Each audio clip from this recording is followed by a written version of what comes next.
Hello guys, welcome to special education. नमस्कार दोस्तों, स्वागत करता हूं आप सबका आपके अपने यूट्यूब चैनल में जिसका नाम है स्पेशल एजुकेशन।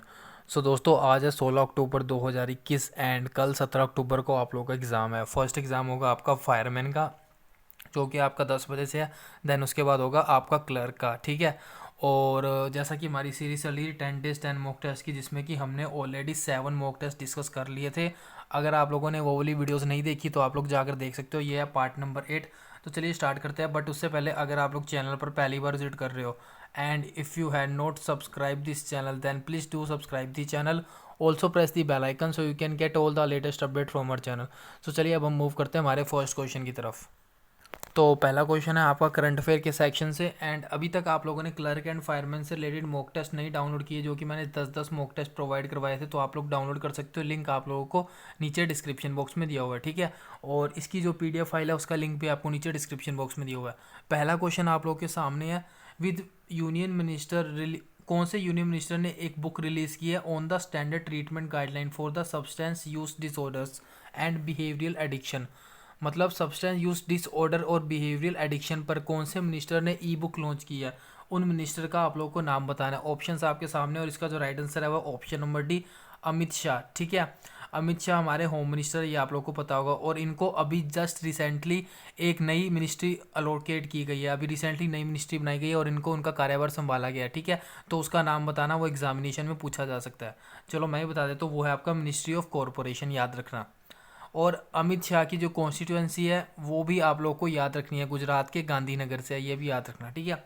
अगला क्वेश्चन आपके सामने, Ambala airbase where the first batch of the Rafale fighter jets arrived.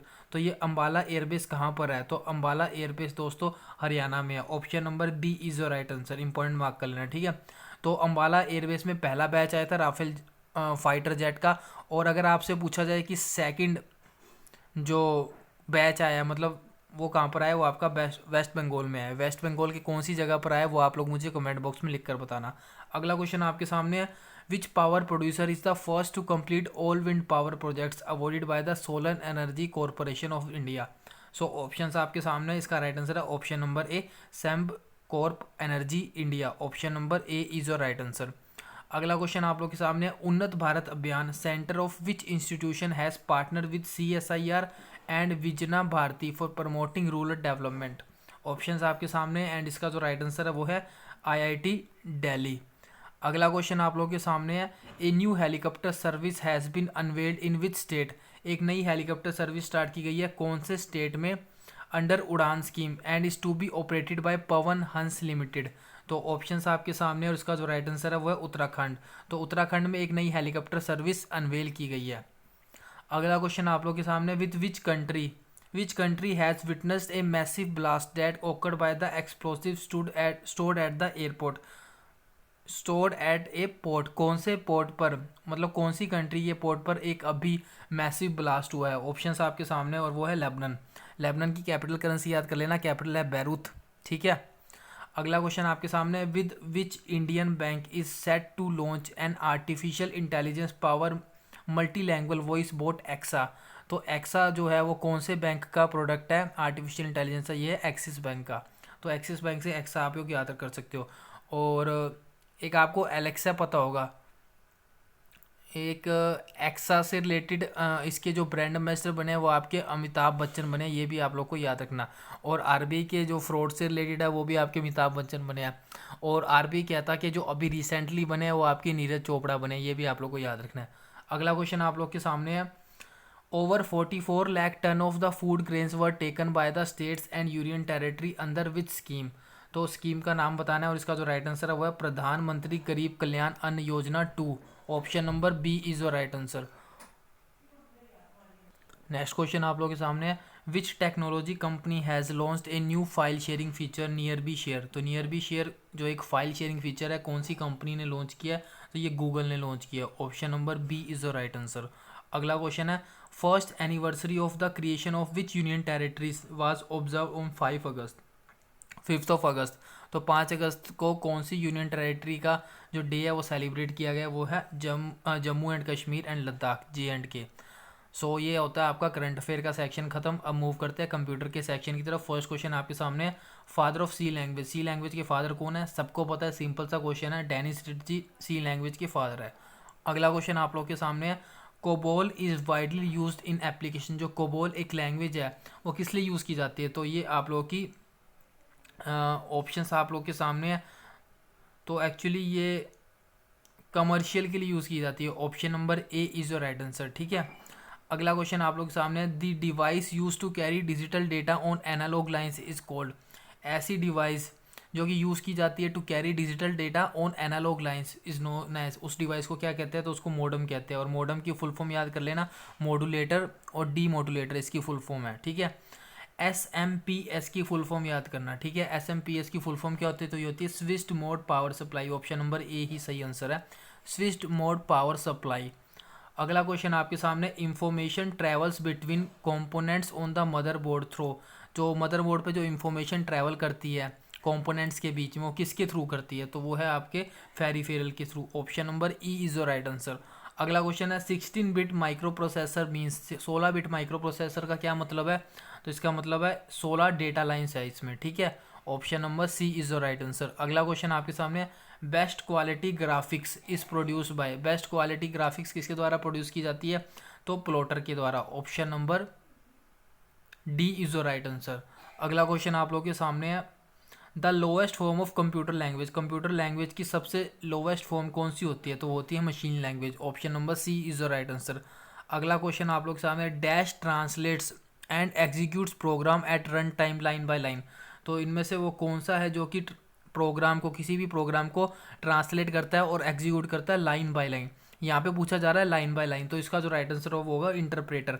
अगर आपसे पूछा जाए कि पूरे प्रोग्राम को एक साथ कौन एग्जीक्यूट करता है, तो वो होता है कंपाइलर। अगर लाइन बाय लाइन लिखा है तो राइट आंसर होगा इंटरप्रेटर। अगला क्वेश्चन आप लोग के सामने है, अनवांटेड या फिर रिपीटेशन जो मैसेजेस होते हैं, जैसे कि सोलिसिटेड बल्क ईमेल होगी, इन सबको क्या कहते हैं? इन सबको स्पैम कहते हैं। सिंपल सा क्वेश्चन आपको पता होगा, option number A is the right answer. अब मूव करते हैं हम लोग इंग्लिश के सेक्शन पर। तो पहला सेक्शन आपके सामने, select the most appropriate synonym of the given word. तो मेडल दिया हुआ है, मेडल का सिनोनिम बताना है। तो मेडल का मतलब होता है एक तरीके से हर काम में टांग अड़ाना। अगर मैं देसी भाषा में बोलूँ, या आपने कहते सुना होगा कि हर चीज़ में ये इंटरफेयर करता है, हर चीज़ में टांग अड़ाता है। तो इसका जो सिनोनिम बताना है, तो सिनोनिम इसका हो जाएगा interfere. Option number B is your right answer. अगला क्वेश्चन आपके सामने है, हाँ ये आपको सेंटेंस दिया हुआ है, इसको पैसिव फॉर्म में चेंज करना है। सेंटेंस है, they are going to open the shops at 11 o'clock। So इसको पैसिव में चेंज करना है, एंड इसका जो राइट आंसर होगा वो होगा option number C, the shops are going to be open by 11 o'clock। So option number C is your right answer. अगला क्वेश्चन आपके सामने, मोस्ट अप्रोप्रिएट मीनिंग बताना है आइडियम, ये जो दिया हुआ है ईडियम। डार्क हॉर्स का क्या मतलब होता है? सो डार्क हॉर्स का एक्चुअली मतलब होता है ऐसा पर्सन। फॉर एग्जांपल मैं आपको एक एग्जांपल देता हूँ। मान लो आप बहुत ज़्यादा तैयारी कर रहे हो और आपके साथ ही आपका एक फ्रेंड है जो बहुत कम तैयारी करता है, बट उसका सिलेक्शन हो जाता है, आपका नहीं हो सकता। मतलब एक अनएक्सपेक्टेड किसी को सक्सेस मिल जाती है लेकिन वो डिजर्व नहीं करता, उसको बोलते हैं डार्क हॉर्स। तो इसका राइट आंसर है option number D, someone who unexpectedly succeeds. अगला क्वेश्चन आपके सामने है, identify the segment in the sentence which contains the grammatical error. तो आपको एरर फाइंड आउट करनी है। सेंटेंस आपके सामने है, the young girl was helping her father to look after shop. तो आप इसमें एरर मार्क कर लो, मैं आपको उसका राइट आंसर बता रहा हूँ। तो यहाँ पे लिखा हुआ आफ्टर शॉप, कौन सी शॉप की बात कर रहे हैं? किसी एक शॉप की बात कर रहे हैं या फिर किसी एक पर्टिकुलर शॉप की बात कर रहे हैं? तो यहाँ पे आएगा आफ्टर द शॉप आएगा, तो आर्टिकल द आ जाएगा शॉप से पहले, ठीक है। तो इसका राइट आंसर होगा ऑप्शन नंबर डी। अगला क्वेश्चन आपके सामने है, आपको ब्लैंक फिल करना है। The chairman advise them to build a bridge between two companies. Chairman ने उनको एडवाइस दी कि दोनों कंपनी के बीच में एक ब्रिज बनाओ, using dash and compromise. Compromise करके और क्या करके? तो कॉम्प्रोमाइज़ से मिलता जुलता वर्ड आएगा क्योंकि एंड के आगे और पीछे वाले सेम चीज़ें आती है। So using negotiations and compromise, मतलब नेगोशिएट करके और कॉम्प्रोमाइज़ करके दोनों कंपनी के बीच में एक ब्रिज बना लो। So option number A is your right answer. अगला क्वेश्चन है, select the correctly spelled word. इसमें आपको सही स्पेलिंग बतानी है। सो ये जो टर्बुलेंस लिया हुआ है ऑप्शन नंबर सी, टर्बुलेंस जो लिखा हुआ है ये आपकी सही स्पेलिंग है, ठीक है। अब मूव करते हैं अगले क्वेश्चन की तरफ। अगला है आपका, most appropriate word of the given word of the given group of the words. तो एक तरीके से आपका ये वन वर्ड वाला क्वेश्चन है। सेंटेंस आपके सामने दिया हुआ है, the statistical study of the population. Population की स्टडी, स्टेटिस्टिकल स्टडी को क्या बोलते हैं? तो इसको बोलते हैं demography. Option number A is your right answer. अगला क्वेश्चन है identify the segment in the sentence which contains the grammatical error, मतलब एरर फाइंड आउट करनी है। The childrens are fond of climbing the mango tree in the garden, तो इसमें error find out करनी है। तो आप वीडियो पॉज करके आंसर मार्क कर लो, मैं आपको इसका राइट आंसर बता रहा हूँ। तो चिल्ड्रंस कभी नहीं होता, हमेशा चिल्ड्रन होता है, चिल्ड्रंस के आगे एच कभी नहीं लगता। सो इसका राइट आंसर होगा ऑप्शन नंबर डी। ठीक है, ये वाला एरर है डी पार्ट में। अगला है आपको पैसिव फॉर्म बताना है इस सेंटेंस का। They will not allow mobile phones in the examination hall, मतलब एग्जामिनेशन हॉल में वो मोबाइल फ़ोन अलाउ नहीं करेंगे। तो इसका आपको पैसिव फॉर्म बताना है। तो इसका जो राइट आंसर बनेगा वो बनेगा mobile phones will not be allowed in the examination hall. Option number C is your right answer. ठीक है, अगला क्वेश्चन आपके सामने है। हाँ, इस पार्ट में आपको एरर बताना है। ठीक है, कौन से पार्ट में एरर है वो बताना है। The chairman along with the board of directors are going to decide the launch date of the new product, मतलब चेयरमैन बोर्ड ऑफ डायरेक्टर के साथ डिसाइड करेगी कि ये जो नया प्रोडक्ट है इसको कब लॉन्च करना है। तो ये मैंने आपको 100 रूल्स ऑफ ग्रामर की जो वीडियोस थी उसमें मैंने रूल बताया था, अलोंग विद कहीं भी आ जाए, अलोंग विद के बाद जो भी वर्ब आएगी वो आपके फर्स्ट सबसे पहला जो सब्जेक्ट होगा उसके अकॉर्डिंग आएगी। तो यहाँ पे दो सब्जेक्ट है, द चेयरमैन और बोर्ड ऑफ डायरेक्टर। तो चेयरमैन फर्स्ट सब्जेक्ट ये आप लोगों का सिंगुलर है, तो जो वर्ब आएगी वो भी सिंगुलर आएगी। सो आर नहीं आएगा, आर की जगह इज आएगा। सो ऑप्शन नंबर बी में आप लोगों की एरर है। ठीक है, तो ये कंप्लीट करता है। ये आंसर्स आपको दिया हुआ है, पीडीएफ फाइल आप लोग डाउनलोड कर सकते हो। पहला लिंक आपको नीचे डिस्क्रिप्शन में दिया हुआ पीडीएफ फाइल का। और मॉक टेस्ट वगैरह नहीं डाउनलोड किए तो वो भी कर सकते हो। और वीडियो अच्छी लगे तो लाइक ज़रूर करना, एंड चैनल पर पहली बार विजिट कर रहे हो तो सब्सक्राइब करके बेल आइकन को प्रेस कर लेना। धन्यवाद दोस्तों, आज के लिए बस इतना ही।